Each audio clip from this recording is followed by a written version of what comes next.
আসসালামু আলাইকুম। আমরা না বাঙালি জাতি। আমাদের একটা ভালো গুণ আছে। এই গুণটা কি জানেন? কিছু, কিছু মানুষের মধ্যে এই গুণটা বেশি আছে, কিছু, কিছু মানুষের মধ্যে কম আছে। সবার ক্ষেত্রে আমি বলছি না। তো গুণটা হচ্ছে যে কোনো মানুষ যদি ভালো কিছু করে, তখন তার প্রশংসায় একদম নিউজ ফিড বলেন সবকিছু একদম ভাসিয়ে দেয়। কিন্তু ওই ব্যক্তি যখন খারাপ কিছু করে বা তার দ্বারা খারাপ কিছু হয়, তখন ওই ব্যক্তিকে ধোলাই করতে একটা মিনিটও সময় লাগে না আসলে।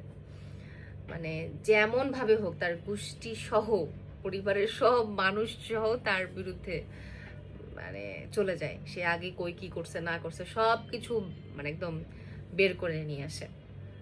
কিন্তু ভালো কাজ করলে আবার সুনামও করে। এই জিনিসটা কিন্তু বাঙালির ভালো, আমার কাছে খুবই ভালো লাগে। আর একটা বিষয় হচ্ছে, অনেকেই এটাও আছে যে কেউ ভালো করলে তার পা ধরে টেনে নিচে নামিয়ে দেয়। কিন্তু আবার অনেকের মধ্যে এই গুণটাও আছে যে কোনো ভালো কিছু করলে অনেক সুনাম করে, আবার যখন কোনো খারাপ কিছু করে তখন অনেক বদনাম করে। কিন্তু যখন খারাপ কিছু হয় তখন ওই জিনিসটা মনে রাখে না, আচ্ছা ওই জিনিসটা তো আমার সাথে ভালো করেছিল বা ওই জিনিসটা তো ওই লোকটা ভালো করেছিল। কিন্তু যখন একটু খারাপ কিছু হয়ে যায় তখন আর এই ভালো কোনো কিছু মনে থাকে না, মনে হয় যে সবই সে খারাপ করছে। সো এটাই হচ্ছে ভালো গুণ। আপনারা আমার সাথে কি একমত, নাকি আপনাদের ভিন্ন মত আছে? অবশ্যই কমেন্টসে জানাবেন।